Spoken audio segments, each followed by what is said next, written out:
Ahora podríamos empezar, ¿no?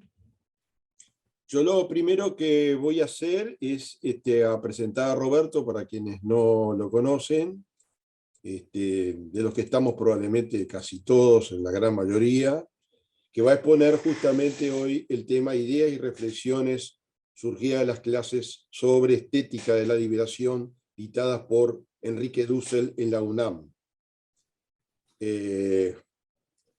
La UNAM es la Universidad Nacional Autónoma de México, y plantea tres temas fundamentales, que es la estética del sentipensar, el segundo, el mundo, punto, el segundo, el mundo del otro y una posibilidad de diálogo, el tercero, el arte, mito individual o comunitario, una pregunta. Roberto Ávalos es maestro nacional de Bellas Artes, egresado del Instituto Beato Angélico. Es autodidacta en teoría del arte, arqueología y antropología. Ha participado en la gestión de centros culturales y tareas de difusión a través de numerosas charlas y actividades plásticas. Es participante activa de nuestro conversatorio. Ahora veremos la presentación de su exposición que difundimos por WhatsApp, que es un video. Así que bueno, a partir de ahora vamos a ver la exposición de Roberto. Adelante. Hola, ¿qué tal, compañeros, compañeras? Bueno, la idea de este video es comentarles algunas ideas que me llamaron la atención y algunas reflexiones sobre o a partir de las clases virtuales que diera Dussel para la UNAM sobre estética de la liberación.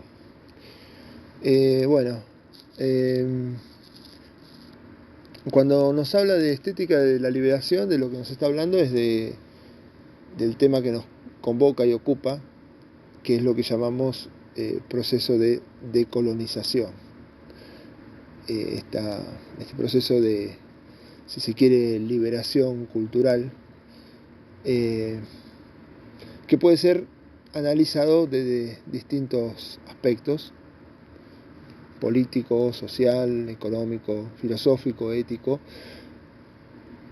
o estético, entre otros, ¿no? Y esta dimensión estética es la que pone el foco Dussel en estas disertaciones, digamos. Bueno, para empezar, lo que hace, con toda lógica, es definir, o yo diría redefinir, el concepto de estética. Y esto es particularmente interesante porque adquiere otra dimensión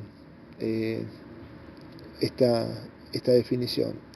Introduce los trabajos y las conclusiones de Katia Mandoki, que básicamente lo que hace es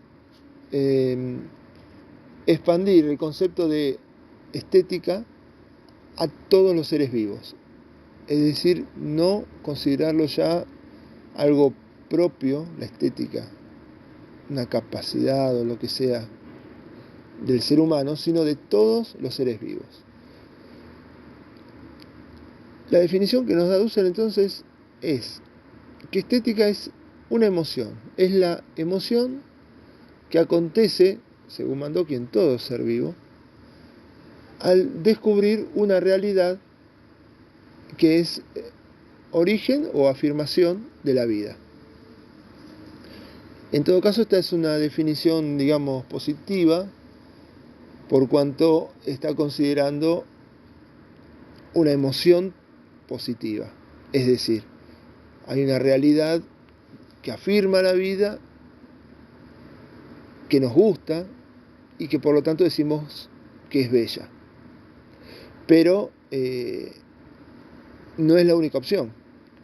Desde ya que también nos puede generar una emoción negativa, nos puede disgustar y decir que es fea. Por eso, en general, preferiría hablar de una realidad, yo diría, relevante para la vida. De hecho,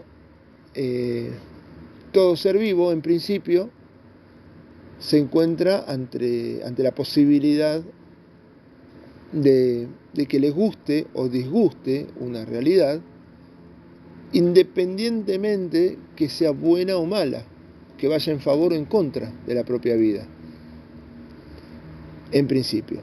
Desde ya que solamente aquellas combinaciones virtuosas, digamos, son las que van a perdurar en el tiempo. Evidentemente, aquellos seres vivos a los que les guste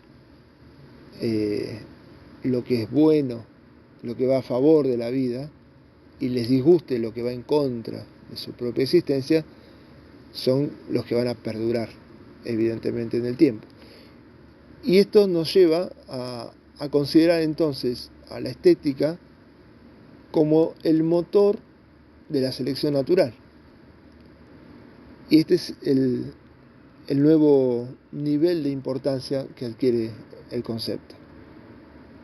A nosotros en particular nos interesa entonces la estética en nosotros, en los seres humanos.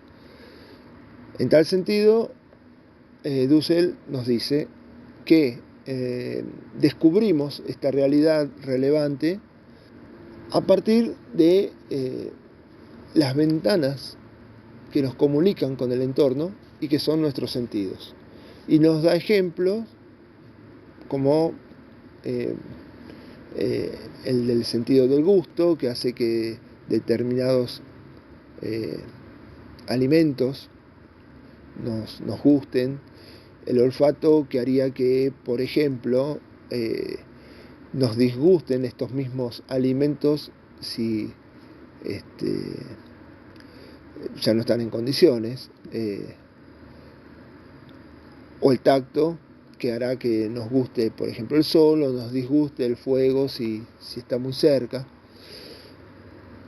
Lo curioso es que no da ejemplos en lo que se refiere a los sentidos de la vista y el oído, que por supuesto son centrales para descubrir estas realidades relevantes. Lo que ocurre, creo yo, que son centrales en el descubrimiento de una realidad relevante, muy particular, como lo es la inteligencia y el conocimiento que se deriva de esta inteligencia,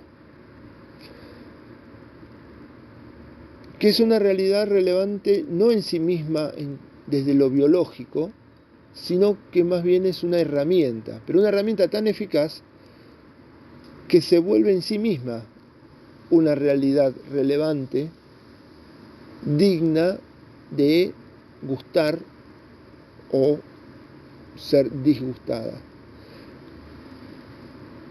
Y la inteligencia es de hecho tan central que yo diría que define a los seres vivos. Es decir, la característica de un ser vivo es ser inteligente. Digo esto pensando en que todo ser vivo en realidad es un ser que intercambia energía e información con su entorno y lo hace de manera permanente. Lo hace manteniendo un flujo permanente de energía e información. Y para que este flujo sea así y pueda mantenerse vivo, lo que debe hacer es transformarse a sí mismo o el entorno, o en todo caso su relación con el entorno, siempre buscando esta constancia en el intercambio.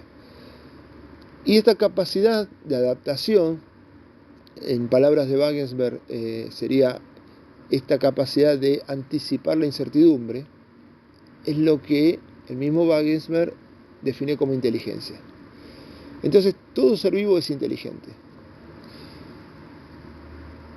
Y la inteligencia es claramente una realidad relevante, que entonces provocará una emoción. Y habría entonces una estética del conocimiento. De hecho, conocer, entender, nos da placer. y no entender, no comprender la incertidumbre nos trae intranquilidad, temor, nos disgusta.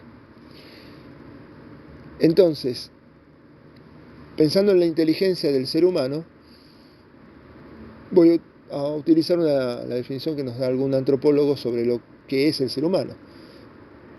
Nos dicen, un ser humano es un animal simbólico, es decir, que tiene la capacidad y el gusto por la generación de símbolos. Es decir, por generar esa materialidad cuya estructura formal es análoga a esa idea, mito o explicación de la realidad abstracta a la cual se refiere.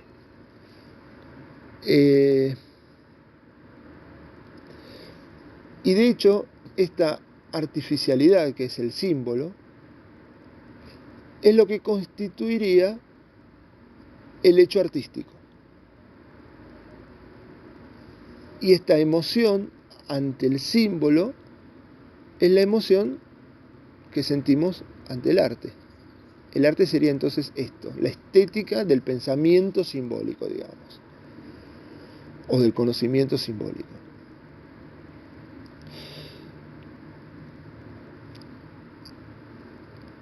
Por supuesto que a partir del símbolo, de manera casi inmediata, surge el signo, que es otra artificialidad con otras características.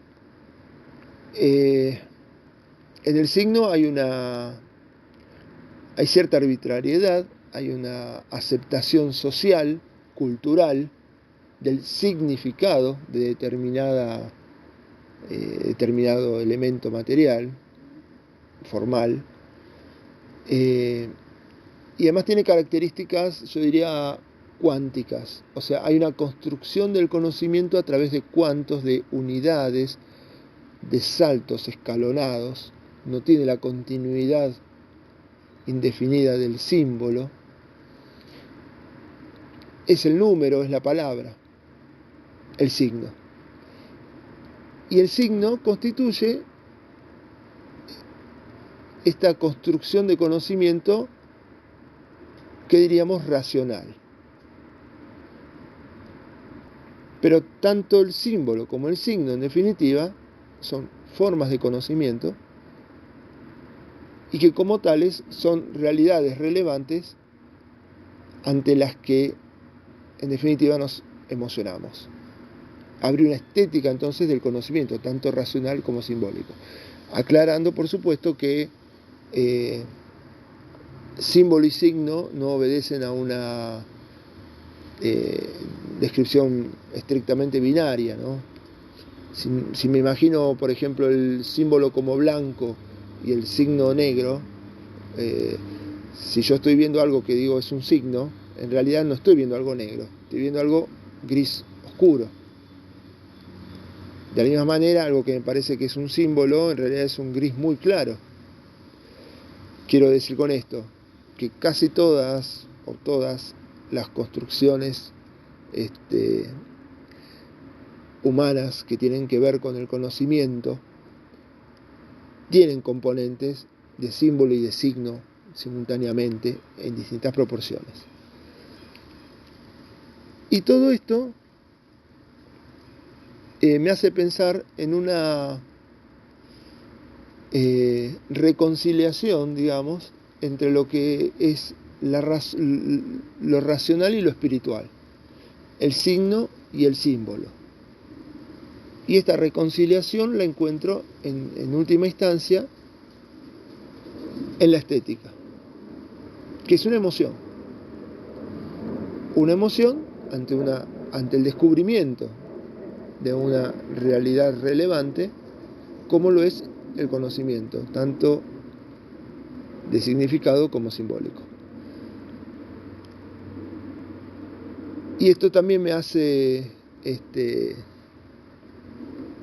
me recuerda, digamos, a esta idea del sentipensar, donde también habría una reconciliación entre lo que se siente y lo que se piensa, cuando en realidad lo que se piensa también, según este análisis, está generando un sentimiento, una emoción. Y en definitiva, la estética en sí, a través de su definición, me remite a la filosofía del buen vivir, que creo también apunta a esta situación de vivir según lo que nos gusta, y eso que nos gusta que sea bueno para la vida, para la vida del individuo y del colectivo. Y esta situación de gustar lo que es bueno nos habla de sustentabilidad, y en definitiva es un poco un punto de conexión, creo yo, entre lo que es esta definición de estética y lo que es la filosofía del buen vivir. Bueno, hasta acá lo que tiene que ver con el concepto estética.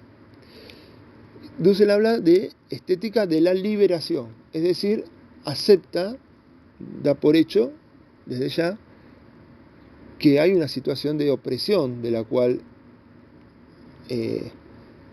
se produciría esta liberación. Es decir, hay dos realidades en pugna, donde una domina a la otra y directamente la niega. Bueno, aborda el tema a partir de Levinas y de toda su filosofía del otro y de la otredad. Levinas lo que plantea es que existe una realidad que va más allá de cada uno de nosotros. Pero cada uno de nosotros, yo como sujeto, me relaciono con una parte de esa realidad. Y en esa relación y en esa selección de la realidad, lo que construyo es mi mundo, mi propio mundo. Y en ese mundo intervienen distintas formas de realidad, dentro de las que aparece otro como yo. Aparece otro sujeto y que por analogía digo, bueno, así como yo hago mi propia selección de la realidad para construir mi mundo, este otro sujeto también construirá entonces su propio mundo. ¿Y cómo hago yo para conocer el mundo del otro? La única manera de conocerlo realmente es siendo el otro, pero soy yo, entonces no hay manera. Y Dussel dice, ante la imposibilidad de conocer algo, el silencio. No decir nada. Y en todo caso propone después, como manera de romper esa inmovilidad, escuchar. Y aparece el tema de la revelación. Escuchar al otro, lo que está dispuesto a revelar. Y en este punto yo encuentro una dificultad también, porque Levinas plantea al otro como el prójimo, el próximo, con el que comparto un tiempo, un espacio, una cultura y un código de significados. Dussel, con muy buen criterio, extrapola esta idea de la otredad a lo cultural en cuanto a pueblos, ¿no? Entonces se plantea la dificultad de, desde una cultura, poder entender el mundo de la otra, y que ante esa dificultad lo que hay que hacer es escuchar la revelación del otro. Pero justamente esa revelación del otro, si somos más o menos literales, es a través de palabras, de un discurso. de signos que son propios de una cultura, que es otra. Entonces, ¿cómo hacemos para validar una interpretación de esos signos?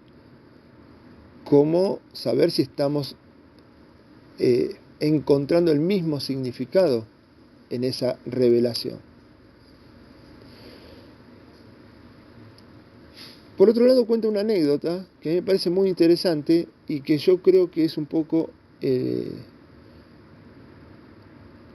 la verdadera puerta a este problema, a la resolución de este problema de entender el mundo del otro.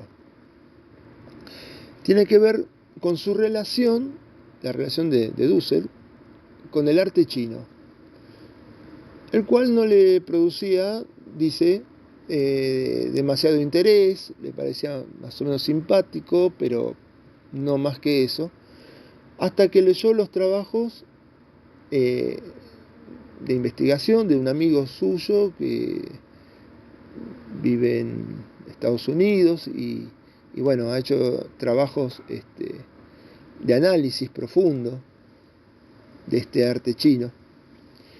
Y bueno, y encuentra cómo todo el discurso estético, plástico, se construye a partir del vacío y cómo las líneas determinan esas formas. Y bueno, esto lo digo a través de lo que comenta Dussel, desconozco estos trabajos, pero eso lo hizo ir acercándose a este arte chino y a captarlo visceralmente, a disfrutarlo y a reaccionar de manera positiva ante el estímulo de lo simbólico. Y yo creo que por ahí está el camino del descubrimiento del mundo del otro, a través de la interpretación de lo simbólico. Porque lo simbólico, por definición, es universal. Es un tema que se puede discutir, pero porque yo siempre digo, un círculo siempre es un círculo, desde lo formal, desde las características formales. Y el mensaje que da esa forma es universal. Y lo interesante es que además llega a esta emoción, a esta captación de lo simbólico, a través de un análisis racional, que es leyendo este libro de este amigo suyo investigador. Yo realmente creo que ese es el camino y esa es un poco mi conclusión. Y lo voy a exponer a través de una metáfora visual, digamos. Me imagino el símbolo que encierra un concepto a través de un círculo. Y por otro lado, me imagino ese mismo concepto encerrado a partir de un cuadrado, que sería una interpretación racional de esa realidad. Y yo creo que el camino de transformación sería pasar de ese cuadrado a un pentágono, a un hexágono, e ir construyendo así polígonos de más lados cada vez, de forma tal de tener cada vez distintos ángulos, distintos puntos de vista, más precisos, más pequeños, con la aspiración de, en un momento dado, captar emocionalmente la idea de círculo, que es lo que ocurriría con un polígono de muchos lados. En algún momento el concepto círculo creo que nos llega y creo que por ahí puede pasar un poco el camino de esa transformación del signo al símbolo y por lo tanto de una conexión de una cultura basada en la razón a una cultura basada en la espiritualidad. Y para como último comentario sobre estos videos, me voy a referir a lo siguiente.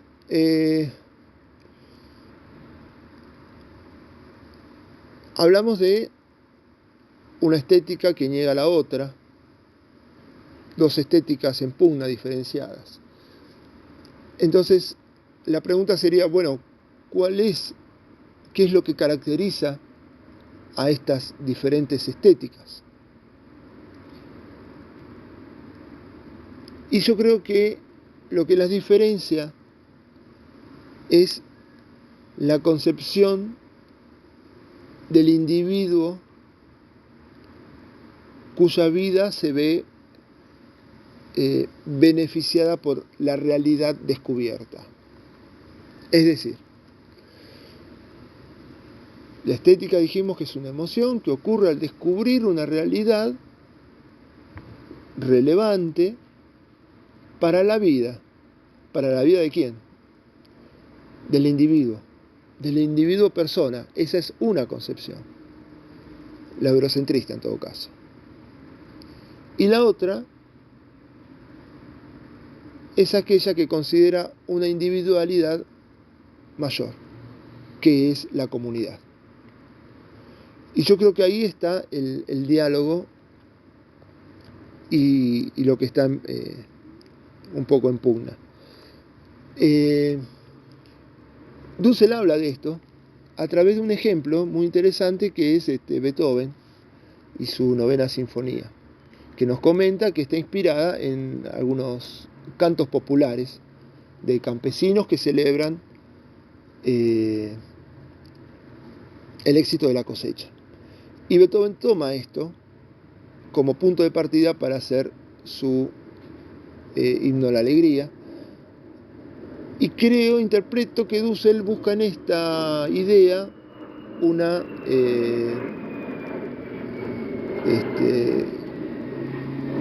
como una conciliación entre lo que es el individuo y la comunidad, el genio y ese arte popular. Dice algo así como que el genio no sería posible sin una comunidad genial. Bueno, esto me mueve un par de ideas. Para empezar, yo diría, esta comunidad genera